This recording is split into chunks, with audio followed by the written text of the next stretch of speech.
살아계신 하나님 아버지, 감사와 찬송과 영광을 올려드립니다. 오늘도 저희들에게 생명을 주시고 새로운 한 날을 허락하시고 하루를 시작하며 아버지의 집에 주님의 몸된 교회에 이 은혜의 보좌 앞으로 저희를 불러주시고 이끌어 주셔서 하나님께 찬송을 드리게 하시며 기도를 드리게 하시며 생명의 말씀을 듣게 하시며 하나님께 예배와 경배와 영광을 올려드리게 하시니 아버지 감사합니다. 아멘. 하루를 저희들에게 허락하셨으니 생명을 주셨으니 건강을 주셨으니 오늘 주시는 말씀을 붙잡고 그 말씀을 따라 하루를 살게 하시고 그 말씀을 따라 순종하며 살되 항상 기뻐하게 하시고 쉬지 않고 하나님과 기도하게 하시고 범사에 감사하는 저희들이 될 수 있도록 성령 하나님 저희들의 결단과 결심 위에 임마누엘로 함께하여 주옵소서. 아멘. 아버지 이 시간 말씀하여 주옵소서. 저희가 듣겠습니다. 아멘. 예수 그리스도 이름으로 축복하며 기도 올리옵나이다. 아멘. 아멘. 시편 92편입니다. 성경에는 안식일의 찬송시라고 제목을 알려주고 있어요. 아마 여러분이 갖고 있는 성경에도 그렇게 표제어가 되어 있는지 모르겠는데 안식일의 찬송시다 이렇게 되어 있습니다. 내용상 감사 예배시라고 분류가 됩니다. 감사하는 내용 그리고 예배 때 드리는 그러한 찬양과 같은 시다 이렇게 보시면 되고 우리가 그 성도들이 주일을 지킴에 있어서 주일에 하나님 앞에 나옴에 있어서 주일이 부담이 되고 또 주일이 힘들게 느껴지는 게 아니라 예배를 드리는 예배자는 예배로 나오는 그 시간과 그때가 감격과 기쁨과 행복이 있어야 돼요. 그러니까 우리가 매 주일을 당연한 것처럼 여기는 경우가 있죠. 그러나 이제 실제 사고를 당하거나 사건을 만나거나 내 몸이 이제 그렇게 못할 때 교회로 나오지 못하게 될 때 성전의 뜰을 밟지 못하게 될 때 이제 그때 가서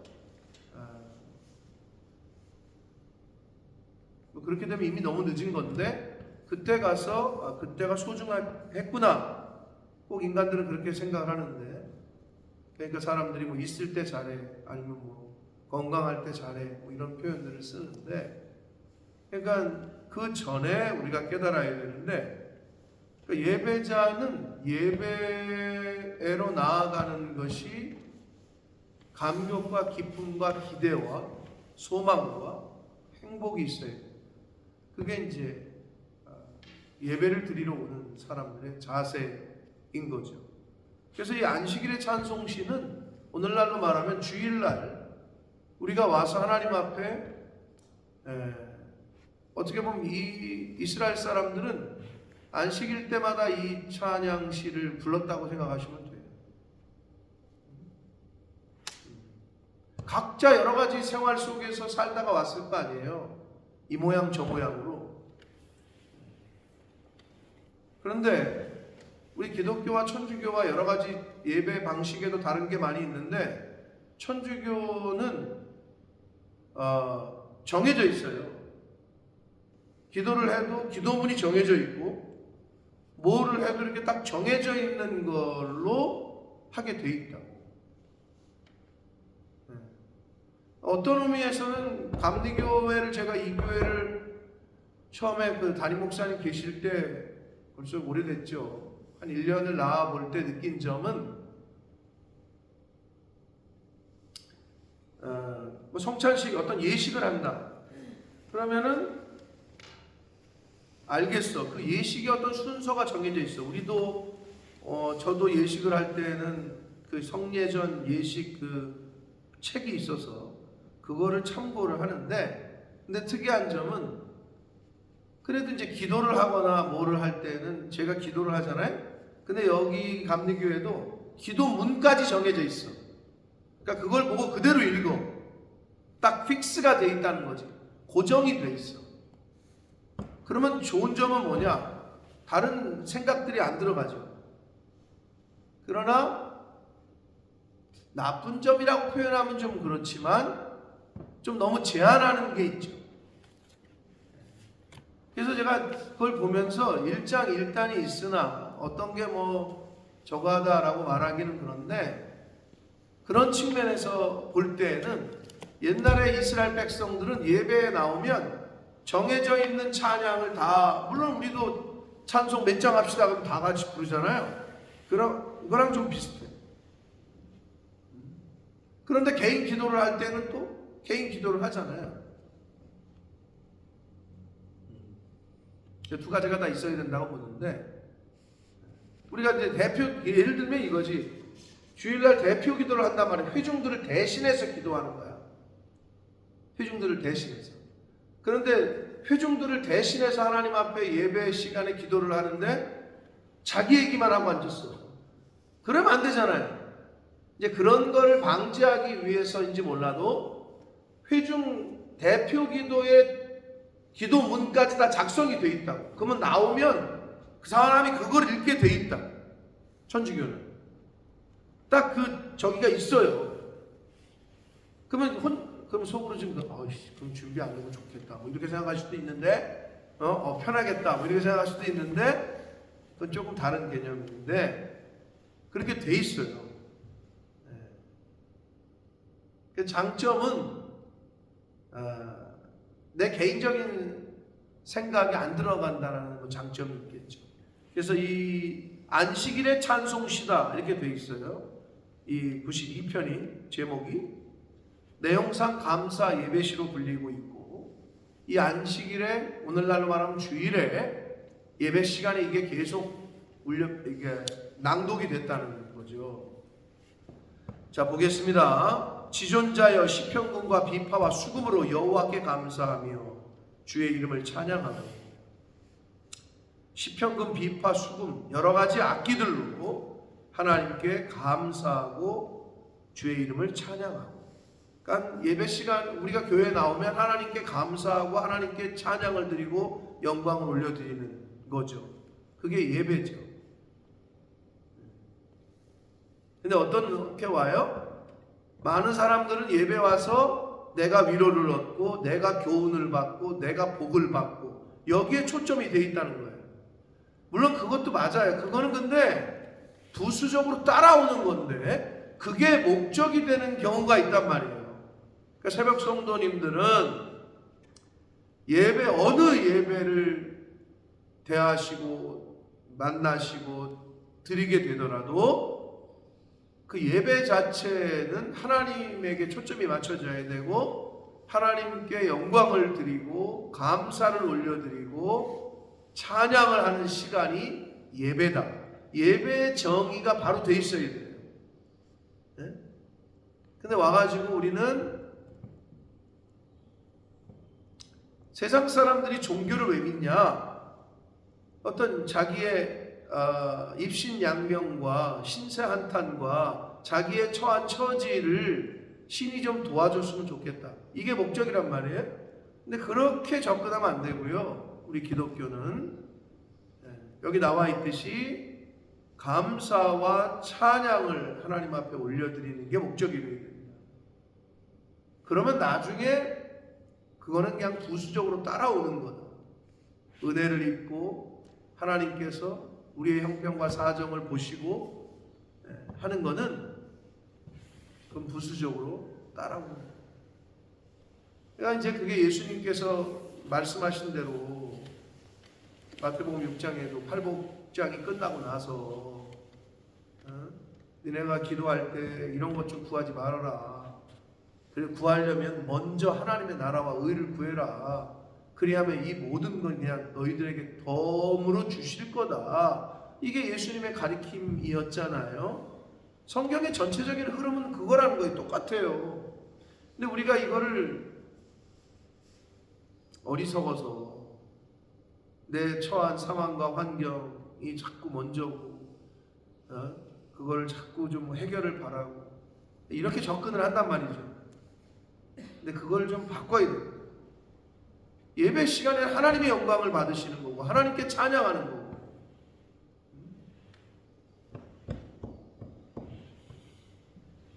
시편 92편이 시작하면서 안식일의 찬송시로 분류되는 이 시편이 그렇게 시작합니다.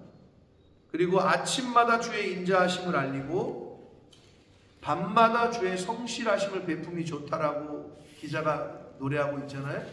근데 이건 뭐냐 하면은요, 아침, 성경에서 아침은 어떤 새로운 시작, 이제 은혜 뭐 이런 걸 알리고, 밤은 어떤 고통, 성경에서 문학적으로 밤은, 어두움은 아침에 반대되는 거거든요. 그런데 이 말은 뭐냐면 아침에는 아침마다 주의 인자하심을, 밤마다 주의 성실하심을.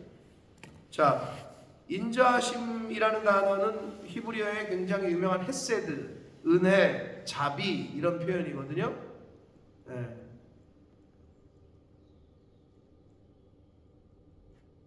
신약 성경의 헬라어의 아가페라고 가장 가까운 단어예요. 히브리어의 헤세드가. 아가페가 신적인 사랑을 표현할 때 아가페라고 그러잖아요. 그리고 뒤에 나오는 밤마다 주의 성실하심, 성실하심, 신실하심. 밤에는 하나님이 지켜주셔야 되고, 어려운 상황 가운데서 하나님이 우리를 잊지 않으시고 신실하게 변함이 없이. 근데 이건 뭘 의미하느냐? 아침부터 저녁까지 하나님이 우리를 은혜를 주시고 우리를 지키시고 우리와 함께 하신다. 그게 인자하심이고 그의 성실하심. 그거를 이 시인이 노래하고 있는 거예요. 아침부터 저녁까지 하나님은 우리에게 인자하심을, 은혜를 베풀어 주시고 우리를 지키시고 우리를 보호하시는 신실하신 분이시다. 이거를 노래하고 있는 게 바로 그 표현이 되겠습니다. 1절과 2절과 3절을 한데 묶어서 지금 그렇게 분류를 해놨고요. 이 4절을 보시면 여호와여 주께서 행하신 일로 나를 기쁘게 하셨으니 주의 손이 행하신 일로 말미암아 내가 높이 외치리이다. 일단은 내가 높이 외치리이다. 이게 미완료 시제인데 이거는 뭐냐면 계속해서 외친다는 의미예요. 한 번만 외친다는 게 아니라 미완료 시제로 문법상 쓰였다는 것은 계속해서 외치겠다는 의미고요. 근데 뭘 외치느냐? 주께서 행하신 일, 주의 손이 행하신 일. 그럼 여러분 주일날 저와 여러분이 예를 들어서 이번 주일날 교회에 왔다. 교회에 와서 예배를 드려. 그럼 행하신 일이 뭐지? 지난주 한 주 동안? 뭘 한 주 동안 행하신 일이 뭐예요? 한 주 동안 나에게 생명을 주시고 나를 오늘 주일 예배를 올 수 있도록 나를 지키신 거, 나를 보호하시고 내가 오늘 이 자리에 있을 수 있는 거. 이게 기적이죠. 우리의 생명을 우리가 지킬 수 없기 때문에. 내가 돈이 많다고 하루라는 생명과 시간을 살 수 있는 게 아니기 때문에, 돈이 없다고 그걸 못 사는 게 아니기 때문에, 즉 생사화복이 하나님께 있고 인생의 흥망성쇠가 하나님의 주권에 있는데 오늘이라는 시간을 내가 맞이할 수 있다는 거, 그게 복이다. 근데 그 가운데 하나님이 행하신 일, 주의 손이 행하신 일이 얼마나 크고 얼마나 기쁘신지 5절에 이제 그 얘기가 나오는데, 그의 하나님이 행하신 일로 말미암아 내가 계속해서 찬양을 드리겠다.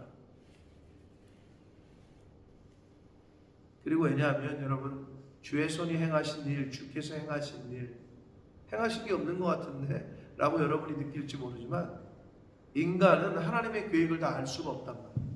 그럼 하나님께서 예를 들어서 오늘 이 순간까지 행하시고 계시는 것들이 있어.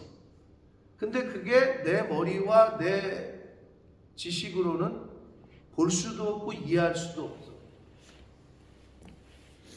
아무것도 일어나지 않는 것 같아. 아무것도 변화가 없는 것 같아.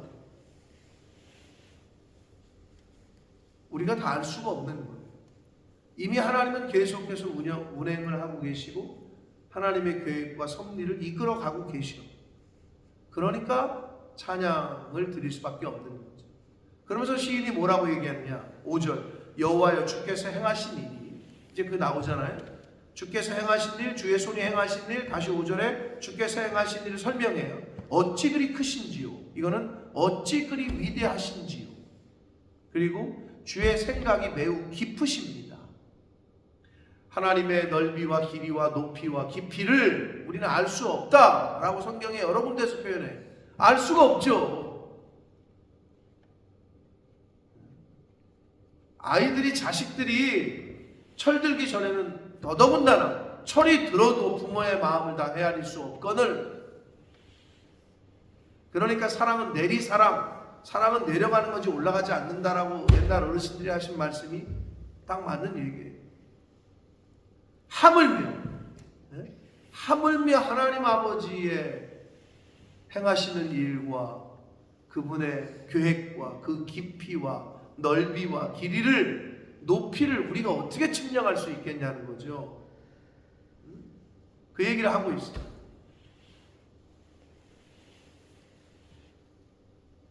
그러니까 찬양을 드릴 수밖에 없고 하나님 앞에 영광을 올려드릴 수밖에 없고, 우리가 알지 못하는 그 많은 것들을 지금 움직이고 계시기 때문에. 그러면서 6절에 뭐라 그러느냐, 어리석은 자도 알지 못하면 무지한 자도 이를 깨닫지 못하나이다, 이렇게 얘기해요. 근데 여기서 어리석은 자, 무지한 자는요, 뭐에 대한 무지함이고 뭐에 대한 어리석음이냐, 지식과 지혜가 없다는 게 아니라 하나님에 대한 그 지식, 하나님을 알지 못하고 하나님의 행하심을 깨닫지 못하는 걸 의미하는 거예요.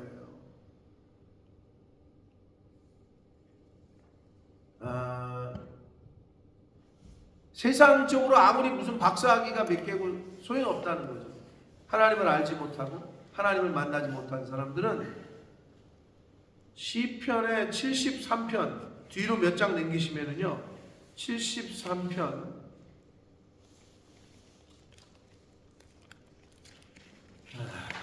22절 보실래요?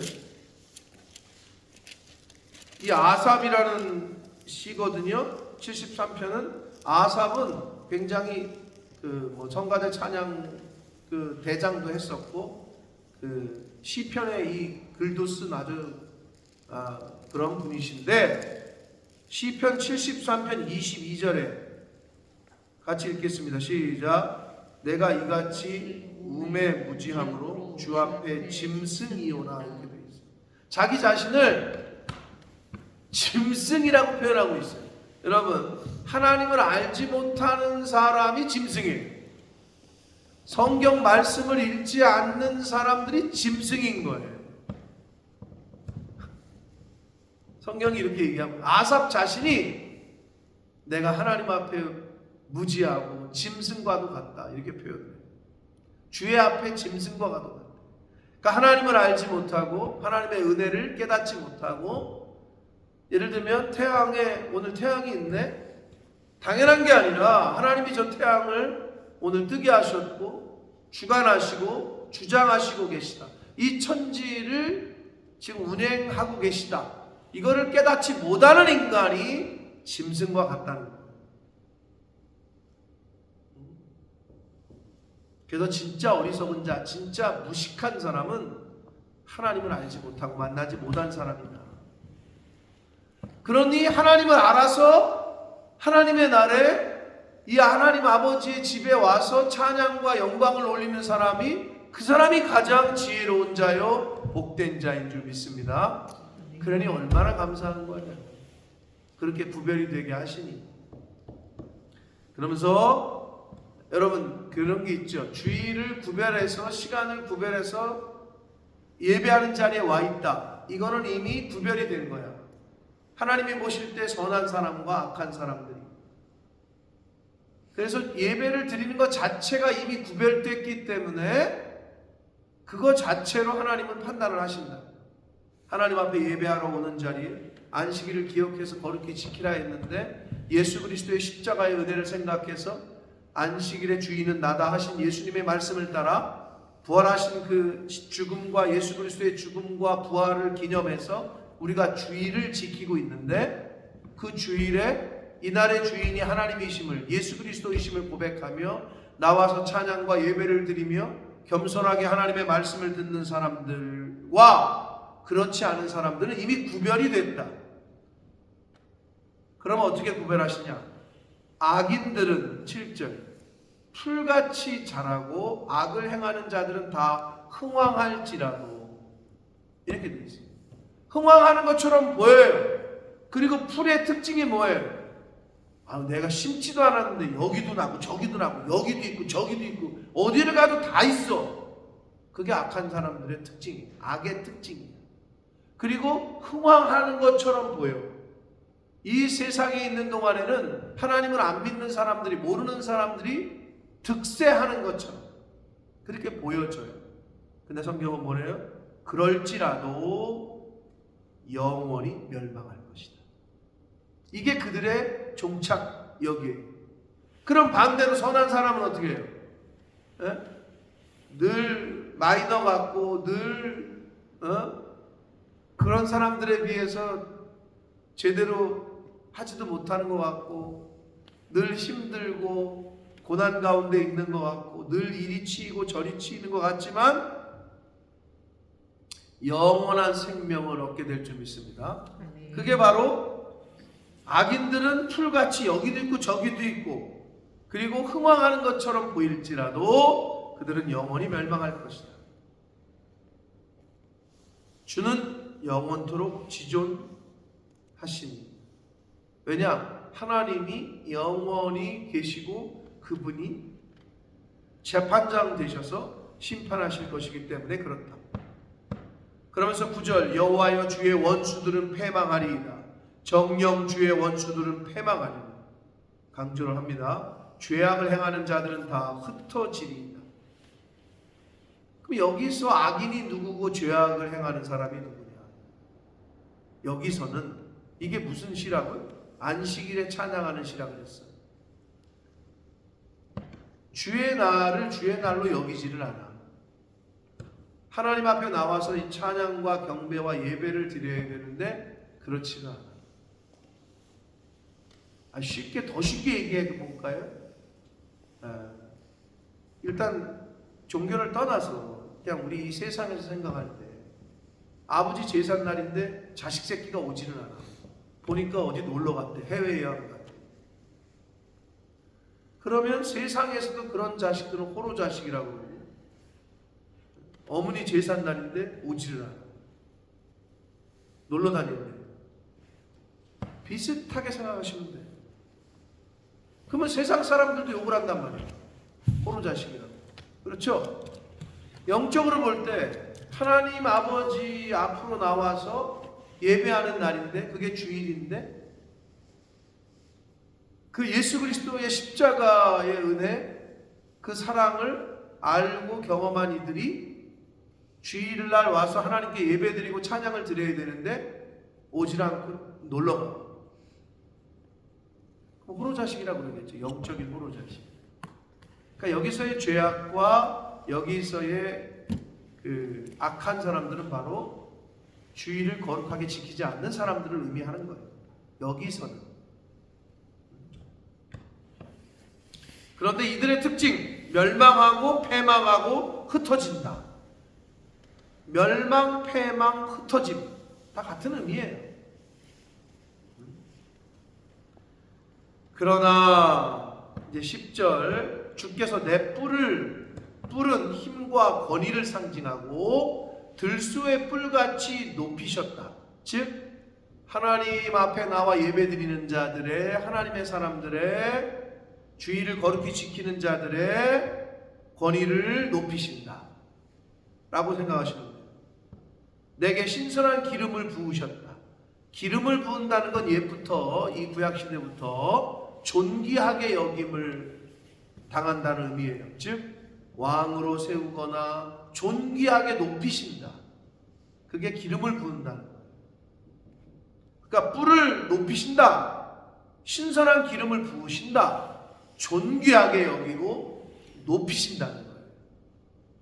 누구를? 하나님 앞에 나와 하나님 세상 사람들과 구별되게 예배하러 나오는 자들에게. 할렐루야. 그러니까 여러분이 지금 구별된 줄로 믿습니다. 여러분이 지금 그런 은혜의 자리에 있는 거예요.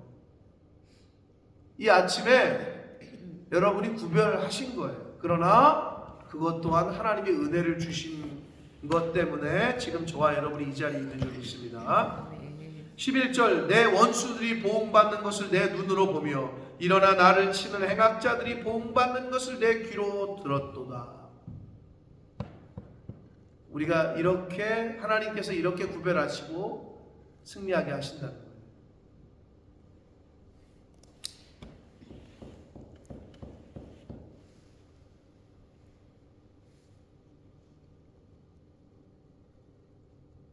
제가 꿈 얘기는 세상 사람들은 꿈 얘기하지 말라 그랬는데 좋은 꿈 꾸면 말하지 말고 갖고 있다가 뭐 복권을 사든지 뭐라 그랬다 그러잖아요. 또는 뭐 꿈을 팔든지.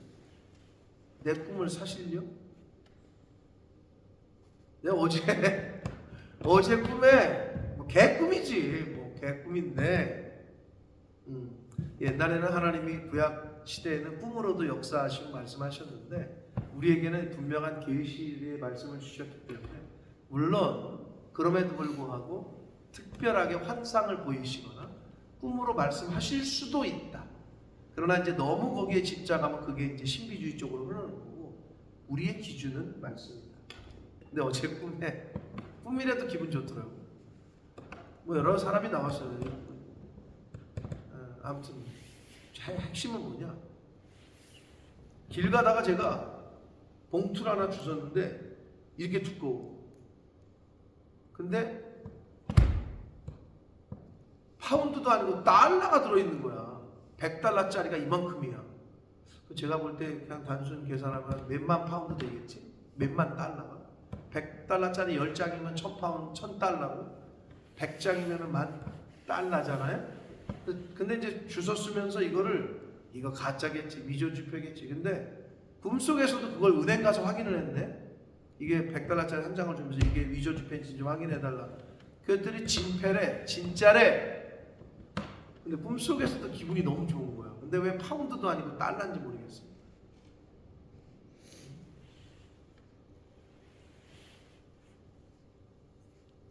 지금 여기서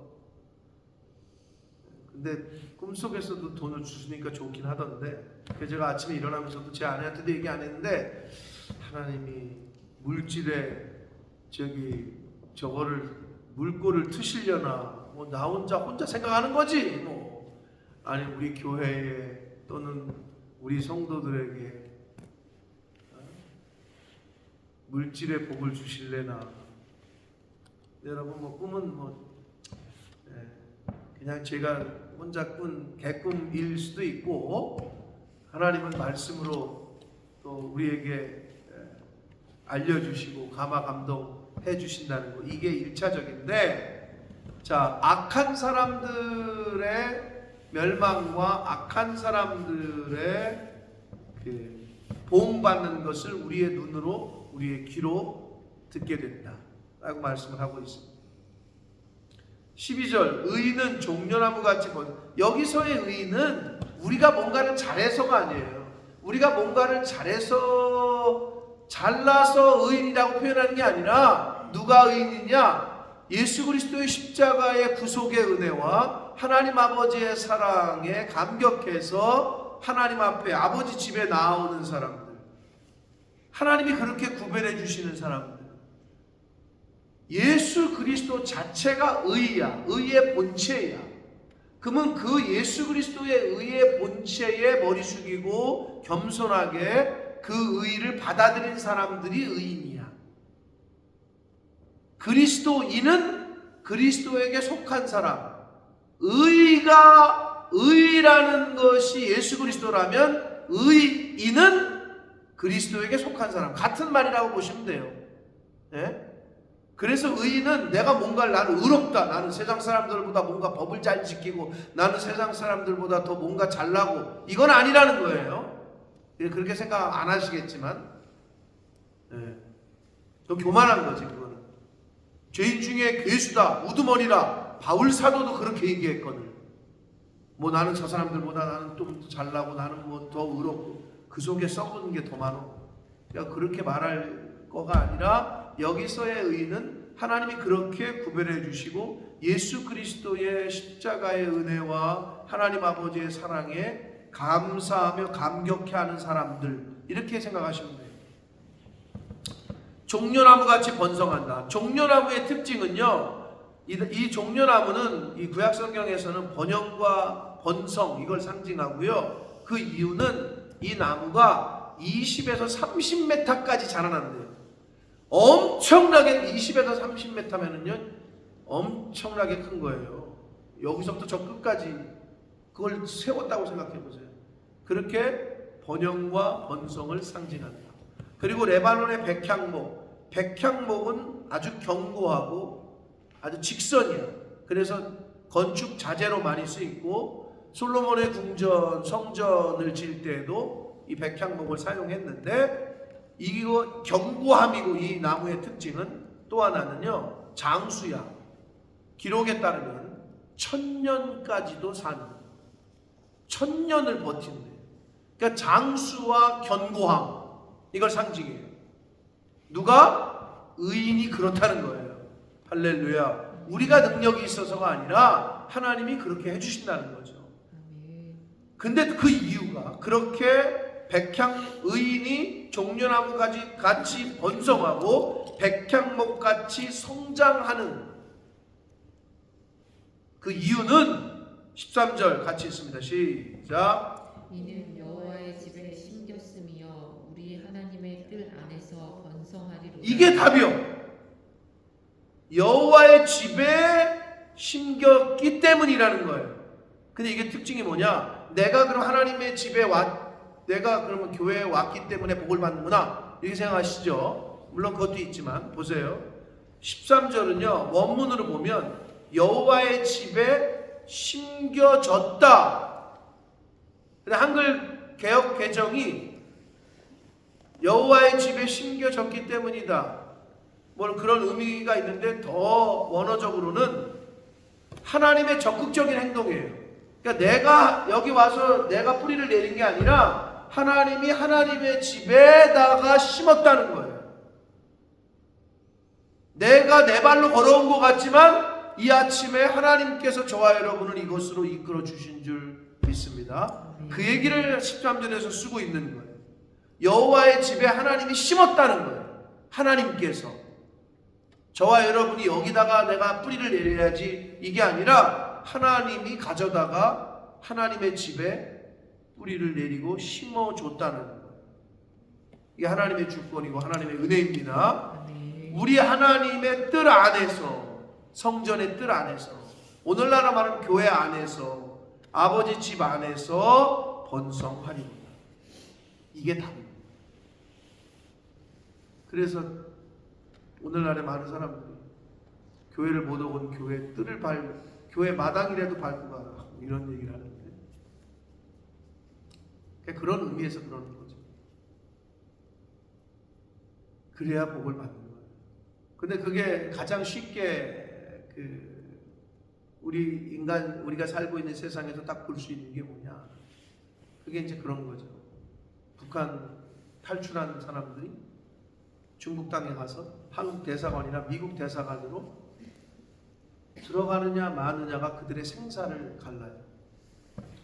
그 대사관 담을 거기를 넘어가느냐, 거기를 밟는 순간 사는 거야.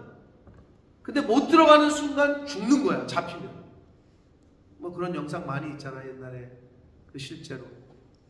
그걸 보면 처절하죠. 이거 여기를 넘어가야 살아. 못 가면 죽는 거야. 아주 정확하게 보여주는 장면이에요. 교회 안에, 아버지 집 안에 있을 때 번영하고 번성합니다. 그렇지 않으면 죽어요. 아주 정확하게 얘기해 주는 거죠, 그게. 14절, 그는 늙어도 여전히 결실하며 진액이 풍족하고 빛이 청청하다. 야, 이게 얼마나 감사합니까? 늙어도 여전히 열매를 맺고 진액이 풍족하고 빛이 청청하다. 아유, 나이가 드셨는데도 어떻게 총기가 저렇게 그냥 살아계시오. 그런 분들이 있죠, 어르신들 중에도. 치매 걸리신 우리 엄마도 그렇지만 눈빛을 보면 그게 딱 나타나. 눈빛을 보면. 어느 날은 조금 괜찮으신 것 같고 어느 날은 흐려. 눈동자가. 즉 총기가 흐려. 근데 저 성경이 뭐라고? 그 빛이 청청하네. 여기서 대표적인 게 이제 그 모세와 갈렙이라는 분이죠. 모세가 하나님 앞에 쓰임을 받은 게 80세 이후였단 말이에요. 출애굽의 지도를 그 나이 먹은 노인네가 그때부터 하나님 앞에 쓰임을 받았다. 그리고 갈렙 85세에 가나안 땅을 이제 들어가는데 가나안 땅의 전쟁 가운데 헤브론 산지에 아낙 자손이 살고 있었어. 막 거인들이. 근데 저 땅을 어떻게 알고 어떻게 저길 점령할고 아무도 안 가겠다는 거야. 근데 이 나이 드신 85세의 갈렙이 이 산지를 내게 주소서.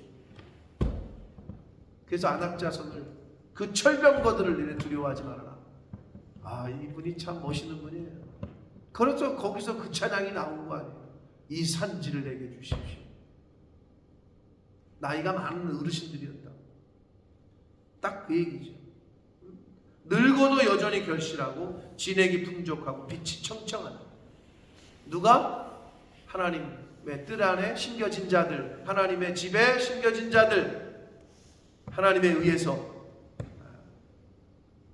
의인 예수 그리스도에게 속한 사람들이 받는 복이라는 거예요. 마지막 15절 여호와의 정직하심과 나의 바위 되심과 그에게는 불의가 없음이 선포된다. 우리가 교회 와서 뭐를 선포하는 거냐? 하나님은 정직하십니다. 하나님은 신실하십니다. 하나님은 인애가 자비가 풍성하십니다. 이거를 찬양하고 선포하고 하나님이 나의 바위가 되십니다. 나의 구원이 되십니다. 나의 튼튼한 뿌리가 되십니다. 페트라, 반석, 예수 그리스도, 말씀 이런 걸 상징한단 말이에요. 그런 거를 선포하는 거예요. 주일날 하나님을 찬양하는. 하나님에게는 불의가 없습니다. 하나님은 영원하십니다. 하나님은 신실하십니다. 하나님은 자비와 긍휼이 풍부하십니다. 이런 거를 선포하는 날이 주일이고 교회 와서 그걸 하는 거예요. 물론 개인적으로 여러분이 기도하실 때 여러분의 형편과 사정을 다 내려놓고 기도하고 이것도 하죠. 여러분, 내가 늘 얘기하잖아요. 하나님이 여러분의 형편과 사정을 모르실까? 아시죠? 근데 우리는 어디서 자꾸 그게 왔느냐? 하나님을 모르는 우리나라 국민들의 그 특징이 있어요. 아이고 자기 신세한테 비나이다 천지신명께 비나이다. 아이고 우리 애기 좀 살려주시고 우리의 남편 사업 좀 잘 되게 해주시고. 이게 옛날의 미신 토속신앙의 샤머니즘의 뿌리가 깊이 있다고 우리나라가. 요게 기독교에 전환되면서 들어와서 기독교의 교회 부흥에 어느 정도 일조란 것도 사실이야. 그 기복성, 그 종교성이 그것도 사실이긴 한데 그게 아직도 뿌리가 내려져 있어서. 근데 성경은 뭐라 그래요? 네 아버지가 너에게 있어야 할 것 다 알고 있다. 누가 자식에게 육신의 부모도 자식에게 좋은 거를 줄 줄 알거든 하나님이 안 주시겠냐? 예수님의 말씀이 그거잖아요. 그러니까 너희들이 구하려거든 하나님의 나라와 의를 구해라. 그리하면 이 모든 건 그냥 덤으로 줄게 라고 얘기하신다는 거예요.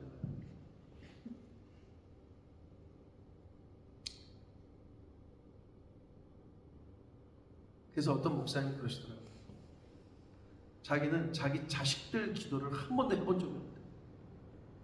그걸 왜 하니? 뭐 이해는 돼요. 무슨 말이에요? 그냥 하나님의 나라와 영혼 구원과 교회의 어떤를 위해서 그거에 올인을 하고 마음을 두고 힘을 쓰면 그 나머지 것들은 하나님이, 그러면 내가 기도했기 때문에 들어주시고 기도 안 하는 건 안 들어주시고 그런 분이 아니잖아요. 뭐를 간구해야 되냐 우리가? 뭐를 마음을 쏟아야 되느냐? 성경은 계속 그거를 강조하시고 있다는 거죠.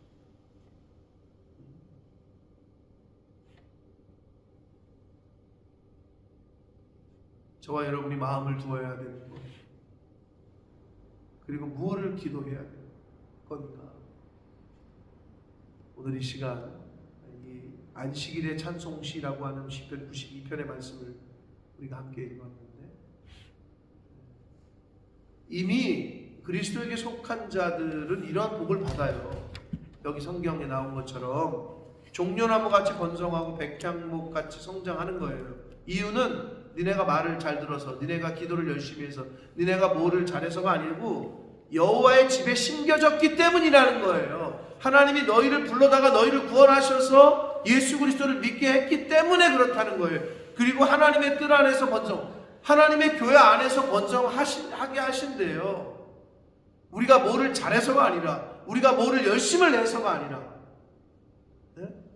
그 자체로 그것 때문에 복을 받는다는 거예요.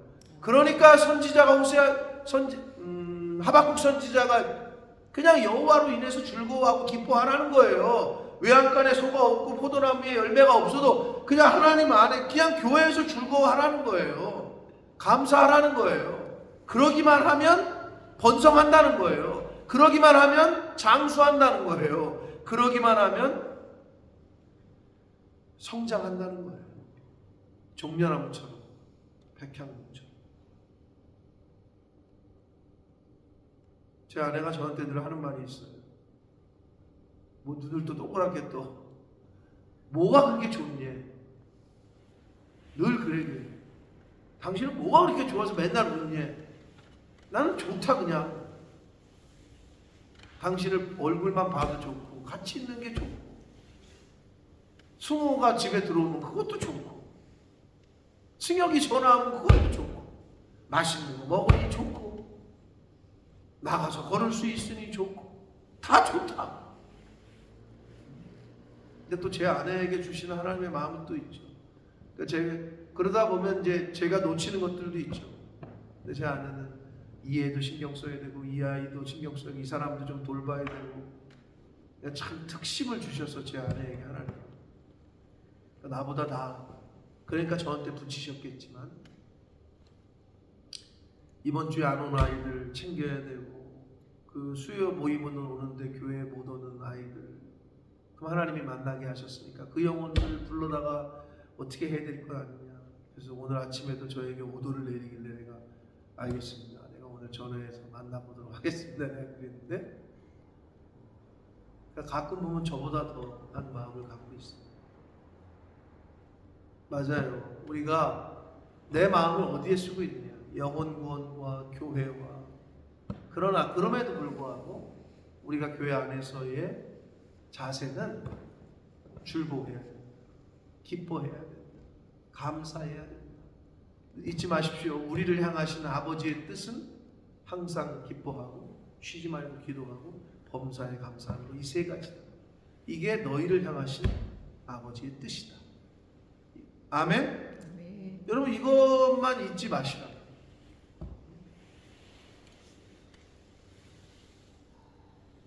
이 안식일의 찬양시, 오늘 이 말씀을 통해서 여러분에게 감화 감동하시는 말씀들이 있었을 텐데, 그거를 잘 붙잡으시고 남은 인생 가운데 살아갈 때 내가 잘나서 의인이 아니라 하나님께서 우리를 의롭게 칭해 주시는 것 뿐이고, 하나님께서 우리를 하나님의 집에 심어 주셨고 하나님의 뜻 안에 거하게 하셨다. 아버지의 교회 안에 있기만 하면 성장하고 번성하고 장수하고. 그게 뭐냐? 말씀 안에 있기만 하면, 성령 안에, 그리스도 안에, 아버지 안에 있기만 하면 이라는 말씀이에요. 그러므로 말씀에 뿌리를 내리고 그 말씀으로, 그 말씀 안에서 행하시고, 그리하여 하나님이 약속하신 종려나무같이 번성하고 레바논의 백향목같이 성장하는 저와 여러분의 인생 삶이 되기를 예수 그리스도 이름으로 축복합니다. 아멘. 살아계신 하나님 아버지, 감사와 찬송과 영광을 올려드립니다. 아버지 하나님 감사합니다. 오늘도 하나님께서 생명을 주시고 또 건강을 주시고 저희들의 발걸음을 아버지의 집으로 옮겨주셔서 하나님께 찬양을 올려드리며 하나님께 저희들의 마음을 또 올려드리며 또 생명의 말씀을 통하여 교훈받고 깨닫고 회개하고 결심하고 결단케 하시니 아버지 감사합니다.